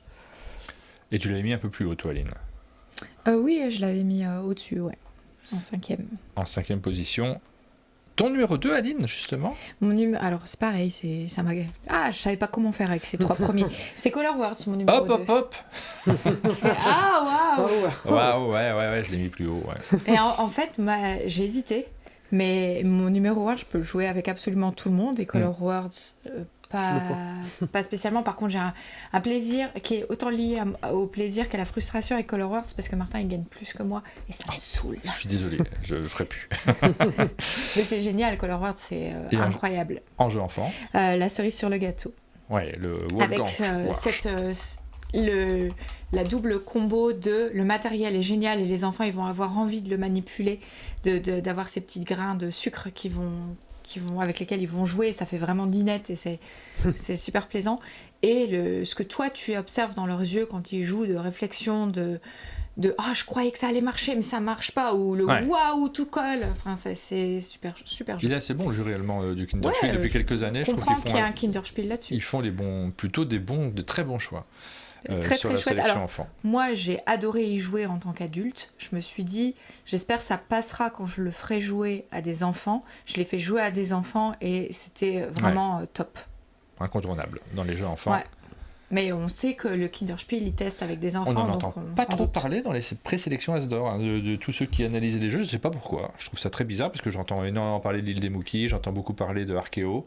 Après, on a l'impression, moi j'ai l'impression, je veux le dire comme ça. Pour moi, c'est incompréhensible qu'il soit J'ai l'impression qu'en France, le volume et le merveilleux de l'accessoire du jeu, tu vois, le brillant, le 3D, quand il est bien associé à une mécanique, parce que c'est le cas pour les jeux qui font le buzz qu'on imagine quand on dit ça, j'ai l'impression que c'est important. Ouais. Alors il y a un tout petit peu moins ça dans la cerise sur le gâteau, même si moi je trouve le matériel vraiment très chouette. Bon. On n'a pas forcément raison, de toute façon, on signale simplement les ressentis que l'on a autour des jeux. On a tous fait notre numéro 2 ? Oui. Eh bien, on passe au numéro 1. Vous en connaissez déjà certains, forcément. Je vais commencer, du coup, puisque j'ai choisi Color Words. C'est pas le meilleur jeu de l'année, soyons très honnêtes, mais je vous dis juste celui auquel j'ai le plus joué cette année. C'est aussi simple que ça. On a beaucoup... Et avec le plaisir, ce serait une autre année, ce serait peut-être pas en numéro 1, mais avec le plaisir d'avoir le retour des jeux de lettres, ça m'a fait vraiment plaisir, ça. Le fait de pouvoir sortir un jeu de lettres accessible, qu'on puisse jouer avec pas mal de monde. Il y a des défauts sur ce jeu. La gestion du chronomètre me plaît pas toujours. Je le trouve peu rapide. J'ai presque envie de dire allez, on le range, puis on se laisse une minute de plus. Ça marche quand on fait ce pacte qu'on ne va pas jouer à la lenteur. Ouais, je trouve trop rapide, il va trop vers l'ambiance et puis la légèreté. Et en vrai, la grille pousse quand même au calcul, donc c'est difficile il y a un équilibre qui est bizarre, mais par contre tellement de plaisir, c'est pour ça que je l'ai mis en numéro 1, tellement de plaisir à chercher des mots très rapidement dans un jeu hyper efficace, tactique. C'est ça qui est surprenant, c'est que quand on le présente comme un jeu de mots, on se rend compte que c'est pas les mots qui font gagner, c'est la tactique. De l'espace. Ouais. Une des premières parties que j'ai pas gagnées, c'était avec Yoann. Je crois que c'est Yoann qui avait gagné cette partie-là. Ouais, quand il joue, il met caca, boubou, bonbon. Ouais, il prend les 3 lettres et voilà. Ouais, moi je crois que c'est l'orgueil qui me fait perdre. À chaque fois, j'ai envie de faire des mots incroyables. Oui, c'est... Tous les mots qu'elle écrit, c'est orgueil, prétention, préjugé, raison, sentiment. Bon, bah, si vous aimez les jeux de lettres, si vous n'êtes pas trop stressé, parce qu'il y a cet aspect de rapidité qui peut déplaire à beaucoup de personnes. En fait, il a énormément d'inconvénients, ce jeu, en termes de public. Il y a la majorité des gens qui ne vont pas l'aimer, je pense. C'est aussi simple que ça. Mais si vous êtes le public cible, c'est un jeu que vous allez ressortir tout le temps. Je crois qu'il a bien marché. Et n'oubliez pas de retourner, parce qu'on présente et on voit souvent les visuels du même côté du jeu, mais le plateau sur lequel vous jouez, il a 2 côtés, avec un autre mode qui ressemble plus à un roll and write de l'autre côté. Et le deuxième côté, il est brillant aussi. Enfin, je veux dire, moi, je trouve qu'il n'y a pas de face B dans ce jeu. On joue toujours avec la face A, mais elle n'est pas meilleure. Enfin, vraiment, les deux se valent. Les 2 chevals, les 2 se vaut, on dit. Non, okay. Je suis perdu. Rachel. On est sur le top 1. On est sur le top 1. Bernie. Mon top 1, c'est Zénith, un jeu de Grégory Grard et Mathieu Roussel illustré par Nayad, et c'est mon top 1 sans aucune ombre d'hésitation. En fait, il y a des années comme ça où le jeu marquant est le jeu marquant. C'est le jeu auquel j'aurais aimé plus jouer en physique. À un moment donné, je me suis reporté sur BGA parce que beaucoup de gens dans mon entourage le trouvent trop agressif, mais parce que c'est un jeu auquel je me suis attaché. Et c'est un jeu qui va vous pousser à ça, puisque c'est une sorte de tir à la corde pour 2 ou 4 en équipe, dans lequel plus on y joue, plus on s'attache aux cartes, plus on connaît les effets de cartes, meilleur on devient, plus on voit de petites subtilités dans ces effets que certains vont dire au début, il y a des cartes, elles sont cheatées. Non, pas du tout. Quand vous savez qu'elles existent, vous préparez votre jeu en fonction. C'est un jeu où plus vous y jouez, plus vous vous rendrez compte du brillant de ce jeu-là. Ouais. Donc vraiment... meilleur jeu de l'année sans aucune hésitation. J'ai pas assez joué moi, par contre, c'est ça le problème, c'est que, mais ça c'est mon année 2025 de manière générale, j'ai pas assez joué, mais j'ai adoré Zénith, ça fait évidemment partie des jeux qui me correspondent, auxquels j'ai beaucoup de plaisir à jouer. Je lis sur le chat, il va manquer Miams et quoi, Moustache, ouais, dans les jeux cités. Alors reprécision, on refait, ils sont aussi dans, moi je les trouve parfaits, géniaux. Ces jeux-là, s'ils sont dans une sélection de l'As d'Or, j'applaudis des 2 mains, parce que aucun problème là-dessus. On vous parle du type de joueur que l'on est, pas de quels sont les meilleurs jeux de l'année. Moustache, il était dans mon top 10 initial. Color Words, je m'attends pas à le voir dans l'As d'Or. Il sera pas dans l'As d'Or. Et je suis juré de l'As d'Or, je le mets pas. Tu vois, je m'attends pas. C'est pas les meilleurs jeux de l'année. Tu n'auras pas de la déception. Et peut-être un Miams, lui, il y serait dans la sélection. Tu vois, il y a des trucs comme ça où j'en sais rien. Mais... Moi, je m'attends pas non plus spécialement à ce qu'il soit. Mais par contre, je trouverais ça malin qu'il y soit. Parce que je trouve que c'est une démocratisation d'un jeu que tout le monde connaît, du type Scrabble, etc. En leur disant, bah voilà, ça c'est la version moderne. Dépoussiérée, c'est ce qu'ils mettent sur la boîte et c'est vrai. Et je pense qu'effectivement, ça aurait son sens. Ouais. Flip 7, moi j'ai adoré aussi Flip 7. J'ai vraiment adoré, je le trouve brillant, etc. Il y a plein de gens qui s'amusent à le critiquer aussi, comme ça a été le cas de Skyjo. Mais en fait, je trouve qu'il est parfait dans sa catégorie. Après, moi, on vous parle du type de joueur que l'on est. Et honnêtement, je refuse jamais une partie de Flip 7. Pour l'As d'Or, ça c'est un autre problème, mais c'est pas le mien. Qu'est-ce qu'on n'a pas cité, Aline ? Et c'est Tipperary, mon jeu 1. Et j'adore. En fait, je pense que c'est le jeu auquel... J'ai failli le mettre. Et puis finalement, je me suis dit... Je pense que j'y ai même plus joué qu'à Color Words. En fait, il a ce côté... Oui, c'est le jeu d'Aline. Il a ce côté évident et brillant que ta partie, elle va prendre explication comprise 15 minutes. Tu as cet effet de plateau à la Planet Unknown dans laquelle tu vas choisir ton polyomino parmi deux. Le petit rond que vous voyez en haut, ça tourne. Vous donnez une pichenette, ça tourne, ça vous indique lequel des deux polyomino vous allez pouvoir choisir pour composer votre village en Irlande. Il y a plusieurs façons de scorer des points. C'est très simple à comprendre, mais chaque instant de ce jeu, il compte pour votre scoring. C'est-à-dire, quel que soit le choix que vous faites, c'est un renoncement d'une autre façon de jouer. Donc tout de suite, immédiatement, dès le premier polyomino que vous avez posé, en fait, vous commencez à comptabiliser vos points. C'est brillant, c'est rapide, et je me suis pas lassée, j'ai joué vraiment énormément. Je pense que je m'en lasserai jamais. Je dis Behind, Behind c'était l'année dernière, là c'est une deuxième boîte. C'est vrai tu l'as fait pour Backstory, mais on priorité à la nouveauté. Oui, mais il y avait plein de jeux où c'était des arrache-cœur. Ne pas mettre Compile, ne pas mettre Arigato. Pour moi, il y avait des jeux, c'était difficile de les enlever. Arigato, j'aurais pu le mettre, mais alors il y a aussi un aspect visuel, moi, qui rentre en compte. Je suis moins fan des illustrations d'Arigato. Donc ça me parle moins. De ce fait, à un moment, il faut trancher sur des trucs. C'est le cas pour Tipo Harry. Je suis moins fan des illustrations de Tipo Harry. Peut-être ça a joué, du matériel, tu vois. Ça peut rentrer en compte. Je suis d'accord, je trouve pas le matériel joli. Je trouve que le matériel de Royal Society of Archaeology aurait pu me faire ne pas le mettre, parce que je trouve qu'il est en dessous, sur ce plan-là, sur le plan du matériel. Mais bon, voilà, ça fait partie des critères. Il y en a plein, Space Lab, je l'avais mis, puis finalement je l'ai enlevé, Top 10 Aventure aussi. Il y a plein de trucs comme ça où on choisit Windows Creature, je l'ai marqué, puis j'ai fini par l'enlever également. Il y a plein de choses... de jeux qu'on aurait pu mettre et qu'on n'aura pas mis. On a tout cité, tu n'as pas dit ton numéro 1 des enfants ? J'ai pas dit le numéro 1 des enfants. Et c'est l'île des Mookies, et je crois que tu ne peux que le constater en fait quand tu mets des jeux sur la table du chalet. Systématiquement, les enfants vont vers l'île des Mookies. Le jeu, il est brillant. J'ai envie de vous dire, au propre comme au figuré. C'est dur parce qu'il est tellement favori de cette rubrique enfant pour l'As d'Or. Là, on reparle de l'As d'Or, pardon. Je devrais pas, mais bon. Il est tellement favori qu'on ne sait pas... Je me mets à la place de Florian. C'est pour ça que tout à l'heure, j'ai dit, attention Florian, maintenant, il faut faire profil bas d'une certaine manière. Je pense que c'est peut-être aux autres d'en parler, de le mettre en avant. C'est dur de gérer une campagne comme ça, parce qu'il y a un aspect campagne. Après, le jury... il n'est plus influençable aujourd'hui, à ce stade de la compétition, on va dire. Le jury de l'As d'Or, il va se faire ses propres idées, ses propres avis en fonction des discussions. Par contre, c'est des humains derrière. Ils peuvent être un peu irritables à force de voir des choses mises en avant. Il peut ne pas avoir envie qu'on lui impose des choix. C'est pas aussi simple que ça. C'est des choses qui sont ressenties, qui ne sont pas formulées, qui ne sont pas évidentes. Mais pour avoir vécu des expériences de jury, si j'ai un conseil à donner maintenant, c'est aux auteurs de faire plutôt profil bas et leur souhaiter que d'autres mettent en avant les jeux comme tu le fais pour l'île des Mookies. En fait, c'est un constat. Franchement, dans mes 3, pas sûr que moi j'ai le même ordre. Mais quand tu joues avec les enfants ou que quand tu leur proposes des jeux, force est de constater qu'en fait, le jeu vers lequel ils vont, avec lequel tu entends des éclats de rire depuis l'autre pièce, c'est celui-là. Il y a un amour pour le poster, les noms qu'on a donnés aux personnages. C'est très bien, c'est un bon jeu, mais il est très bien produit également, très bien édité. Et du coup, les enfants, ils y vont vraiment avec plaisir tout le temps. Ça, tu observes et tu dis, ok, j'ai compris, c'est votre jeu préféré.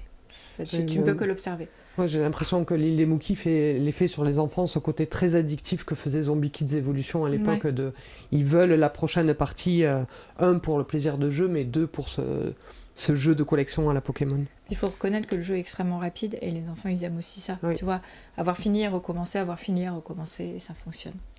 Alors, on nous cite également Pili Pili. Moi, je trouve que ça n'ajoute pas forcément grand-chose au débat. C'est très bien, mais bon. Osmosis, je ne me suis pas tant éclaté que ça sur Osmosis. Moi, c'est personnel, je le trouve plus anecdotique pour ma liste, en tout cas, c'est très personnel. Moonshine, ce que je trouvais très chouette aussi. Moi, franchement, il a Moonshine et Moonlight ont tous les deux failli être dans ma liste. Ils n'étaient pas très loin. Eternal Deck, c'est très bien, effectivement. Je mets plutôt Tech Time, mais... Il y a des shortlists très longues. Eternal Deck ou Ritual, ce sont des jeux qui ont marqué aussi. Bon, après, c'est des choix. Tout ça, c'est des choix. Amanite, on n'a pas cité les jeux de Spirale, de manière générale, on ne les a pas cités, mais ils sont très réussis aussi. Je voulais revenir aussi sur l'autre jeu de Florence Sirex qui est Arigato, il y a peut-être ma mécanique préférée dans ce jeu-là, l'une de mes mécaniques préférées, on va dire ça plutôt. Le draft non, les objectifs réguliers qui arrivent au fur et à mesure que tu anticipes et que tu dis il va falloir que je m'adapte à ces objectifs ou pas, ou peut-être je le laisse faire. C'est exactement... comme Frosted Blooms non, mais aussi. Je veux dire, c'est exactement ce truc de... Nimalia, oui, Nimalia aussi. Quand tu réfléchis... Moi, Nimalia, ça reste alors, on n'en entend pas tant parler, mais ça reste un des jeux qui vraiment... L'année du dragon.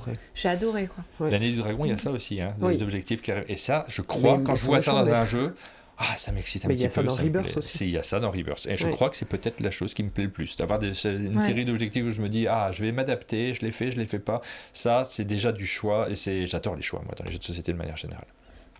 Mais je crois que nos listes, elles en disent quand même beaucoup sur nous joueurs. Il faudrait qu'il y ait un psy ludique.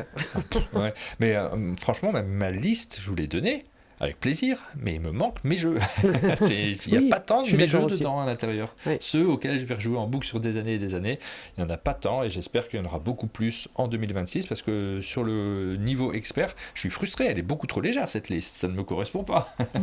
Pareil. C'est un peu... c'est particulier. C'est notre année 2025. On peut reprendre cette vidéo l'année prochaine et je suis sûr que j'aurai plus la moitié des jeux dans ma ludothèque. Parce que oui, je fais du tri régulièrement. Oui. Oui. Moi, je suis à peu près certaine que je continuerai à jouer à mes 2 premiers jeux Color World et Tipper Harry. C'est sûr que j'y joue l'année prochaine. Après, je peux plus y rejouer, mais sur les 4 premiers. Mais c'est pareil, sur l'embrasement, je peux plus y jouer. Oui. C'est juste le souvenir du jeu, il ne me quittera pas. On va terminer par une petite curiosité. On s'est rendu compte qu'il y avait une de nos vidéos qui avait... Quoi, tu veux que je change le mot? Oui. Il n'y a que celui qui n'a pas le truc qui y pense, c'est toujours comme ça. Alors, on s'est rendu compte que l'une de nos vidéos avait eu droit à un sponsoring, on ne sait pas par qui. Alors déjà, c'est la première question, c'est qui a fait ça? Qui s'est amusé à payer pour qu'une vidéo soit... Vous allez voir, ça nous paraît absurde, mais bon, c'est comme ça. Mais de ce fait, ça nous permet d'analyser ce que ça donne, puisque c'est un sujet que vous avez vu, notamment sur des articles, des posts de Pénélope qui en parlent beaucoup. Et moi, j'en ai pas trop parlé jusqu'à présent, mais ça me génère plusieurs émotions. Alors, c'est une vidéo qui date beaucoup. Là, je vais te regarder celle qui avait été le plus vue de l'année, et celle-ci, elle a 11 000 vues, alors que c'est une vieille vidéo qu'on a fait juste à 2, Aline, en septembre, sur les sorties. Pas nos meilleures vidéos, soyons honnêtes. Pas les plus intéressantes. Elle aurait dû faire environ 4000 vues, vous le voyez, et pouf, au bout de 35 jours, pourquoi 35 jours, tu vois, pour nous ça n'a même pas d'impact, personne n'a vu en réalité. Au bout de 35 jours, vous voyez, il y a un pic d'un seul coup, elle est montée à 11 000 vues, il y a donc une certaine somme qui a été payée par l'inspecteur Martin mène l'enquête. On a cette vidéo. À l'intérieur de cette vidéo, on présente les Cluebox, donc un peu plus, parce qu'on avait reçu, c'était Tribuo qui nous en avait envoyé un, et on avait reçu ça, on avait montré à quoi ça ressemblait, donc on se dit peut-être que c'est quelqu'un en rapport avec ces jeux d'énigmes qui s'est dit tiens, je le mets en avant, et puis plutôt que de payer une pub, je mets ça. On n'a pas tant entendu parler des Cluebox, et ce qui est pourtant un produit... je dis un produit ludique, rigolo, et un chouette cadeau surtout. C'est un chouette cadeau. Il faudrait qu'on demande à Tribuo, ou si c'est eux qui peut-être ils se rappellent pas. Moi j'y crois pas, parce que sinon tu fais au moins l'effet de repartager sur tes réseaux sociaux. T'as d'autres explications? Non, j'ai pas d'autres explications. Parce que tu sais, c'est dans les vidéos qui sont en pré-roll, tu lances une vidéo YouTube et des fois tu as une pub, et des fois tu te rends compte que c'est une vidéo de quelqu'un d'autre. Mais on l'aurait peut-être vu, nous. On nous l'aurait dit, je sais pas. C'est très bizarre. Aucune idée. Non, mais non, parce que là, c'est pas du sponsoring YouTube, donc c'est pas comme ça que ça marche. C'est du sponsoring YouTube. Ah, c'est du sponsoring YouTube, celle-ci. Ouais, regarde, on va regarder juste derrière. Ici, tu vois, c'est marqué publicité sur YouTube.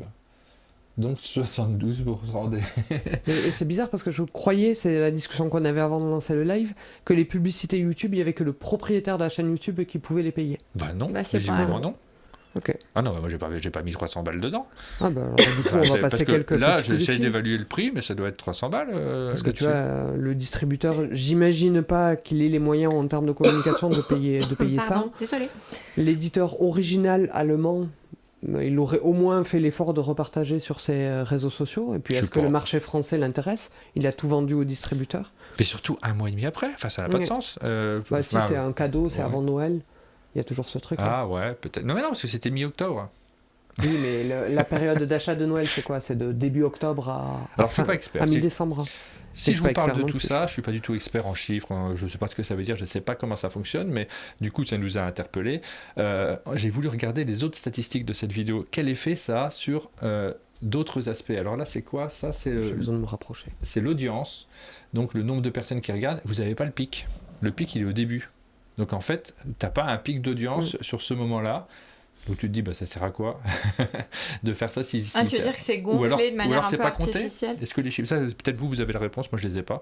Ils prennent pas en compte les publicités là-dessus, peut-être, parce que là, il y a quand même un petit pic, mais il n'est pas énorme, c'est presque rien sur ce chiffre-là. Donc on voit pas grand-chose. Là, c'est le nombre d'heures vues. Je vous montre ça quand même parce que je trouve ça intéressant pour cette question de est-ce que ça vaut le coup de mettre de la publicité sur les vidéos. Pour moi, c'est des fausses vues, ça, c'est pas des vues YouTube. Le nombre d'heures vues sur la vidéo, vous n'avez même pas de pic. Il n'y a rien. C'est-à-dire que personne n'a regardé la vidéo en plus. Ou alors, peut-être que YouTube ne comptabilise pas ces vues-là, je ne sais pas. Je ne sais pas. Et si on vous en parle aussi, c'est parce que c'est l'une des raisons pour laquelle moi, ça me frustrait sur cette dernière période. J'avais du mal à sortir mes vidéos parce qu'il y a un côté de à quoi bon.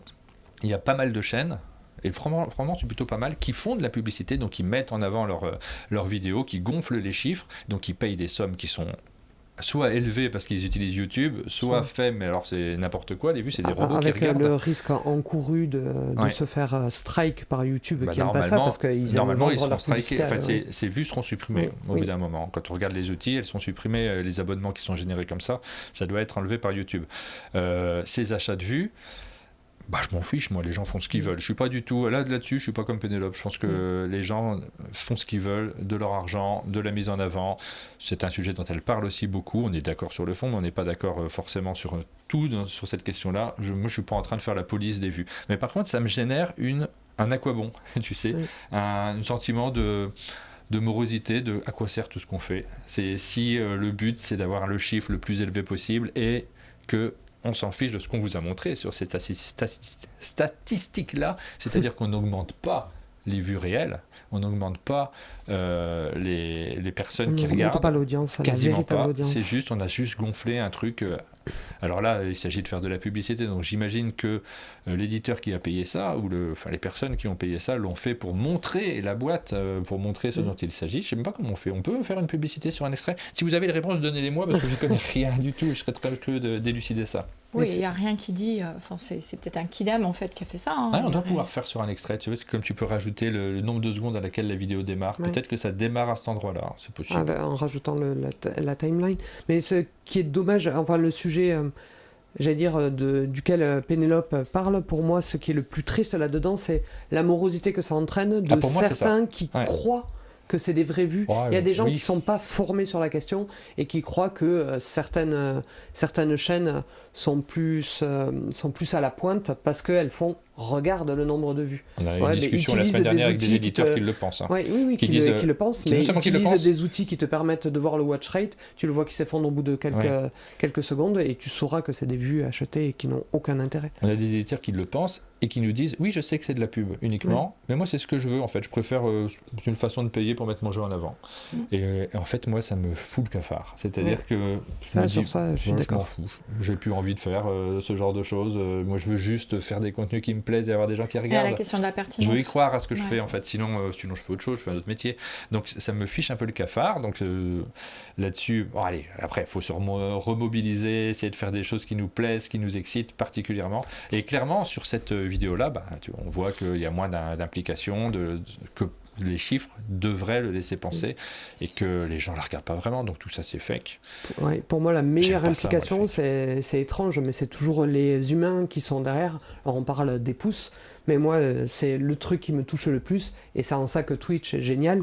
Merci le chat, on rebondit pas sur tout, mais moi j'ai mon petit écran à côté et c'est toujours un plaisir de vous lire. Commentez aussi sur YouTube, dites du mal de notre top avec bienveillance, mais faites-le. Parlez avec nous. Surtout, rajoutez les jeux qui vous ont marqué, vous, c'est ça qui est intéressant. Oui, non, mais c'est pas du mal qu'il faut dire, c'est du savoir compte. Pardon, vas-y. Ça crée des envies aussi. Si vous nous dites, moi, le jeu qui était incontournable pour moi cette année, c'est celui-ci, et que nous, on se dit derrière, c'est intéressant, parce que du coup, j'y serais pas allé, ça me donne peut-être envie d'aller le tester. Donc c'est ça qui est chouette, c'est qu'on sera un dialogue. Alors par contre, j'étais très content de retravailler, et puis là je suis en train de changer un peu mes vignettes, donc je me fais plaisir à essayer d'améliorer les choses. Donc un truc que je vais changer aussi pour ces fameux watch time et tout ça, c'est-à-dire de ne plus mettre le générique au début des vidéos. Ça, on l'a déjà fait sur les matinales, je vais le faire également sur les formats on explique et on joue. Et donc là, c'est un peu artificiel parce qu'on les a pas tourner comme ça. Donc maintenant, il faut qu'on se dise, le générique, c'est au bout d'une minute, donc il faut presque qu'on l'annonce, générique, et on se retrouve après. C'est marrant ça, parce que si tu fais une corrélation entre les vidéos YouTube et ce qu'on peut voir sur une série, on a tous vécu le moment où le générique immensément long des années 90 a été remplacé il y a pas si longtemps par des génériques qui arrivaient au bout d'un petit moment et qui duraient 1 seconde. Tu avais le titre qui venait s'afficher avec un son impactant et puis direct on repassait à la série. Et maintenant, si vous regardez des séries, vous voyez que le générique, c'est une œuvre d'art longue, travaillée, que vous pouvez skipper, mais qui est construite vraiment sur quelque chose de joli. Regardez avec le skip intro, regardez n'importe quelle série Tyler Sheridan, par exemple, c'est extrêmement construit et c'est long. C'est merveilleusement long. J'ai envie de dire merveilleusement parce que vraiment c'est joli. Ouais. Et je regarde donc pas ça, à chaque fois, mais on est content de les découvrir. Et donc ça, vous allez voir que ça, c'est qu'une question de mode en fait. Donc nous, sur nos vidéos, pardon. J'allais dire, il y a les titres, et je rebondis à ce qui se dit dans le chat. Oui, si on voulait faire un peu plus de vues et de gens qui râlent dans les commentaires, il suffirait de mettre « Découvrez leur top 10 ». Aline et Rachel n'ont pas mis Toy Battle. Ta-ta-ta. Un truc orienté autour de ça. Le jeu qu'elles n'ont pas mis. Le jeu qu'elles n'ont pas mis. Faut le faire un peu, on le fait un petit peu plus, mais je dirais que je suis un peu soft là-dessus. Sur les vidéos, donc vous les découvrirez, celle-ci par exemple sur Salamandra, je me suis trouvé pas très bon à la montant. Je me suis dit, oh là là, il faut que je m'améliore. Alors c'est pas grave, parce que ce qu'on veut mettre en avant, c'est les acteurs, et ça on le fait systématiquement, mais il faut être plus direct, et je suis pas un très très grand animateur, je le sais bien, c'est pas grave du tout, parce que vraiment le cœur de notre émission, c'est les gens qui reçoivent, c'est les jeux qu'on présente, et bien entendu c'est ça ce sur quoi il faut que je travaille plus particulièrement, y compris en animation. Et là-dessus, le fait de mettre le générique un peu plus loin, ce genre de choses, c'est des éléments auxquels on tient beaucoup. On n'est pas les meilleurs, mais on croit vraiment à ce qu'on fait. Je crois qu'il faut le dire quand même. On a vraiment beaucoup de plaisir à développer cette chaîne, et toutes ces questions qui nous amènent parfois un peu de morosité, parce que forcément c'est pas agréable de se retourner sur son propre travail en disant faut que j'améliore. On en a besoin. Ça m'a fait du bien quand même d'évoquer ces questions-là. Aline n'est jamais trop convaincue qu'il faut parler de tout ça, et moi je crois qu'il faut en parler. On en parle en fin d'émission, ça va. Oui. C'est mon côté reine d'Angleterre. Never explain, never complain. Mais je me plains pas du tout là. Non, je mais me plains vraiment pas. C'est la juste cuisine interne, partage. j'ai l'impression qu'elle doit rester interne. Mais effectivement, la fin d'une émission, si c'est productif, pourquoi pas. Est-ce que vous n'aimez pas notre cuisine interne? Vous avez raison d'en parler, nous dire. En fait, là, on est avec un public trié sur le vol, et ceux de la fin de l'émission, qui sont là parce qu'ils nous suivent, parce qu'ils nous connaissent, parce qu'ils savent ce que l'on fait habituellement. Ils surinterprètent pas. Ça nous fait vraiment plaisir d'échanger et de construire tout ça avec vous, parce que vraiment, vous êtes très nombreux à nous suivre. Vous êtes très nombreux il doit y en à nous avoir soutenir. dans la douche, j'espère qu'il y a des gens dans la douche. C'est la fin de cette émission. Demain, on sera avec Lion Vert. On va aller les chercher à la gare. Oui, 9h48. Et puis, je vais partir. Exactement. L'occasion de découvrir aussi un éditeur dont on n'a jamais parlé sur la chaîne. Donc ça sera autour de ces jeux uniquement pour l'instant. Ça sera l'occasion de le découvrir pour vous. On continuera aussi. Ah oui, on n'a pas regardé le top. Ah bah oui. Qu'est-ce qu'il est bête, alors c'est fou ça. Est-ce que tu avais l'aide de Yuan pour agréger les réponses proches orthographiquement? On va regarder. Donc tout simplement, vos annonces pour le sondage. On a failli faire un inter. T'as failli avoir un arrêt cardiaque? Résultat du sondage. Après, il va falloir quand même que je parte pas trop dans longtemps. Oui, il y a 15 secondes, Aline. Alors, je peux pas, il faut que je les fasse à la voix, ce résultat de sondage. Le jeu qui arrive en tête, alors très très très nettement, c'est l'île des Mookies. Donc, qui est en tête de vos pronostics dans la catégorie As d'or enfant.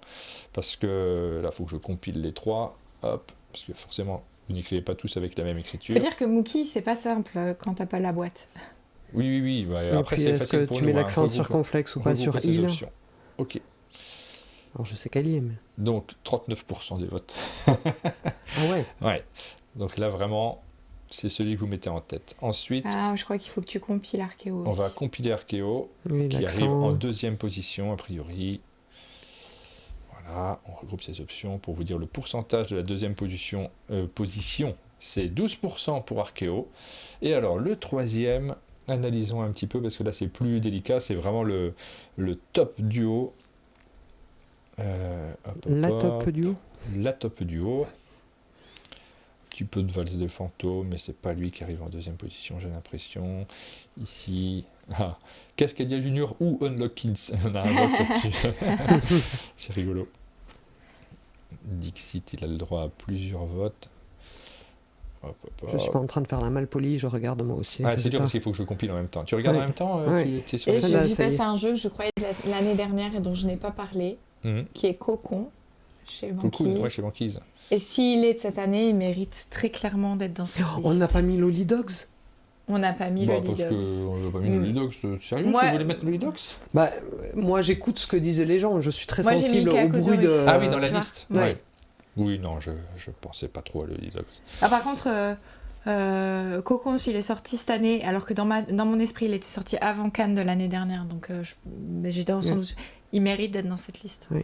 Bon, a priori, je vois Splendor Kids en troisième position, mais alors les positions suivantes de Lolly Dogs, c'est à 5% quand même, hein, ouais. Splendor Kids à 6,3%. Voilà pour les résultats de cette sélection. En numéro 1, l'île des Mookies, 40% en vrai, j'en avais loupé un.